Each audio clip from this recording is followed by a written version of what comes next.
যে আমরা পশু জবাই করার সময় বিসমিল্লাহে আল্লাহু আকবার বলি, এই বিসমিল্লাহি আল্লাহু আকবার বলা কি? বিসমিল্লাহ বলা হচ্ছে আপনার ফরজ। বিসমিল্লাহ বলা ফরজ, আপনাকে বলতেই হবে। বিসমিল্লাহ ছাড়া আপনার কোনো পশু যদি কোনো ব্যক্তি জবাই করে এটা খাওয়া জায়েজ হবে না। কিন্তু বিসমিল্লাহর সাথে যে বিসমিল্লাহি আল্লাহু আকবার বলি, এই যে আল্লাহু আকবার বলা, এই আল্লাহু আকবার বলা হচ্ছে আপনার সুন্নাহ। কেউ যদি বলে যে আমি আল্লাহু আকবার বলবো না, শুধু বিসমিল্লাহ বলে পশু জবাই করব, আমার জন্য কি খাওয়া জায়েজ হবে কি হবে না? তার জন্য খাওয়া জায়েজ হয়ে যাবে। কোনো ব্যক্তি যদি কোনো পশু আপনার শুধুমাত্র বিসমিল্লাহ বলে জবাই করে নিল, তাহলে ওই পশু তার জন্য খাওয়া জায়েজ হবে। এখন কথা হলো হুজুর, এই বিসমিল্লাহ যে বলতে হয় বা বিসমিল্লাহি আল্লাহু আকবার যে বলতে হয়, এটা কি সবার জন্য নয়, না কেউ ভুলে গেলে ডিসকাউন্ট আছে? হ্যাঁ, একটা লোক জবাই করবে বিসমিল্লাহ বলেই জবাই করবে, জবাই করার সময় আপনার ফেঁসে দিছে, তো যার গরু বললো বিসমিল্লাহ তো বললেন, হে ভুলে গেছি, এখন কি হবে? এখন কি হবে? 60,000 টাকা দামের গরু, হ্যাঁ, হুজুর সাহেবকে নিয়ে গেছি জবাই করতে, হুজুর বিসমিল্লাহ ছাড়াই জবাই করে দিল, এখন কি হবে? আল্লাহ সুবহানাহু ওয়া তাআলা তো বলে দিয়েছেন যে ওই প্রাণী থেকে তোমরা কিছু খেও না, যাতে আল্লাহর নাম না নেওয়া হয়। ওই প্রাণী থেকে তোমরা কিছু গ্রহণ করিও না, খেয়েও না, যাতে আল্লাহর নাম না নেওয়া হয়। তাহলে কি হবে এখন বলেন?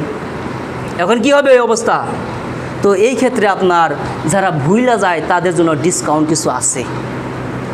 যারা বিসমিল্লাহ ভুইলা যায় তাদের জন্য কিছু ডিসকাউন্ট আছে। কি ডিসকাউন্ট রয়েছে? এই ডিসকাউন্ট কি আমি ডাইরেক্ট বলে দিলেই কি হবে? না, সকল উলামার মতামত রয়েছে। হ্যাঁ, কেউ বলবে আমি হানাফি, কেউ বলবে আমি শাফি, কেউ বলবে আমি মালিকি, কেউ বলবে আমি জাহিরি, কেউ বলবে আমি হাম্বলি। কিন্তু যে নানান ইখতিলাফ, তো এই ইখতিলাফের এক কথায় মূল অ্যান্সার কি হতে পারে? তো এই ক্ষেত্রে আপনাকে বলি যে এই যে কেউ যদি আপনার জবাই করার সময় বিসমিল্লাহ ভুলে যায়, আর বিসমিল্লাহ ভুলে গেলে ডিসকাউন্ট আছে, এই কথাটা এক কথাই নেই। ইখতিলাফ রয়েছে 4 মাযহাবের মধ্যে, আপনার ইখতিলাফ রয়েছে। এই 4 মাযহাবের ইখতিলাফ কি? সর্বপ্রথমে আসি আমরা হানাফি মাযহাবে। হানাফি মাযহাবের ইমাম আবু হানিফা কি বলেছেন যে কোনো ব্যক্তি যদি জবাই করতে যায় আর বিসমিল্লাহ বলে নাই, তখন কি হবে? ইমাম আবু হানিফার মতে বিসমিল্লাহ বলা হচ্ছে ওয়াজিব। জবাই করার সময় বিসমিল্লাহ বলা হচ্ছে ওয়াজিব। এখন যদি কোনো ব্যক্তি ভুইলা যায় তাহলে মাফ রয়েছে। যদি ভুইলা যায় তাহলে, যেহেতু ভুইলা গেছে, আল্লাহ সুবহানাহু ওয়া তাআলা সূরা বাকারার 286 নম্বর আয়াতের মধ্যে বলছেন, রব্বানা লা তুআখিজনা ইন নাসিনা আও আখতানা।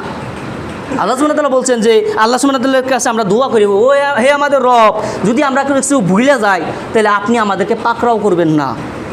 তো আল্লাহই আমাদেরকে শিখিয়ে দিয়েছেন যে তোমরা বলো আমাকে যে তোমরা যদি কিছু ভুইলা যাও, আমি যেন তোমাদেরকে পাকড়াও না করি, তোমরা আমার কাছে দোয়া করো, আমি পাকড়াও করবো না।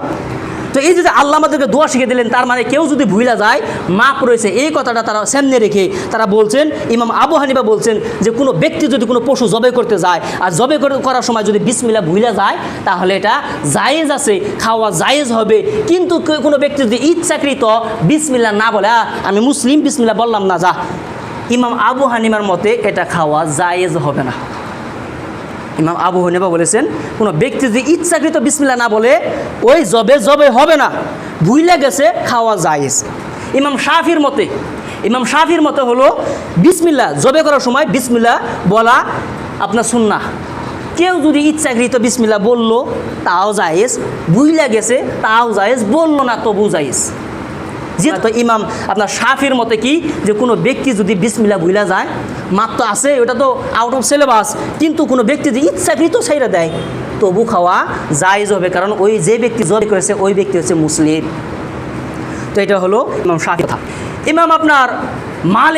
ইমাম মালিকের মতো হচ্ছে যে এই যে বিসমিল্লাহ বলতে হয় এটা সুন্নতি, তবে কেউ যদি জবাই করার সময় ভুইলা গেল তো মাপ আছে, ইচ্ছা করে ছাইরা দিল তো এটা মাকরু, হারামের কাছাকাছি। মাকরু মানে হচ্ছে আপনার অপছন্দনীয়, তবে সে বলছে এটা হারাম হওয়ার কাছাকাছি যায়, এটা ঠিক নয়। কোনো মুসলিম বিসমিল্লাহ না বলে পশু জবাই করে দিবে আর এটা খেয়ে নিবে না, এরকম না। ইচ্ছাকৃত যেন কোনো ব্যক্তি এই কাজ না করে, তবে ভুইলা গেলে মাপ আছে। ঠিক একই কথা কার?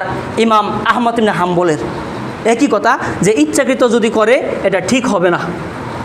মানে ইমাম আহমদ ইবনে হাম্বলের সাথে ইমাম আবু হানিফার সাথে মিল আছে। কোনো ব্যক্তি যদি ইচ্ছাকৃত বিসমিল্লাহ না বলে এটা খাওয়া জায়েজ হবে না, যদি ভুইলা যায় মাফ আছে। অর্থাৎ এই চার মাযহাবের যে মূল বিষয় বের হয় তা হলো কি, যে আপনার পশু জবে করার সময় বিসমিল্লাহ বলা হচ্ছে ফরজ, অর্থাৎ সবাই মেনে নিয়েছে যে আপনার ইমাম শাফির বাদে সবাই মেনে নিয়েছে কি, যে এটা জবে করা হচ্ছে বিসমিল্লাহ বলা হচ্ছে ফরজ। অর্থাৎ কোনো ব্যক্তি যদি ভুইলা যায়, সবার মতে কোনো ইখতিলাফ নাই, সবার মতে যদি কেউ ভুইলা যায় এটা খাওয়া জায়েজ হবে। অর্থাৎ এই ক্ষেত্রে আপনার যেটা উত্তর বের হইলো যে কোনো ব্যক্তি জবে করবে বিসমিল্লাহ বলবে, কিন্তু আপনার মনে পাহাড়ে ভুইলা গেছে, তাহলে ওই প্রাণীটি খাওয়া জায়েজ হবে, কারণ সেই ব্যক্তি হচ্ছে মুসলিম। আর মুসলিমের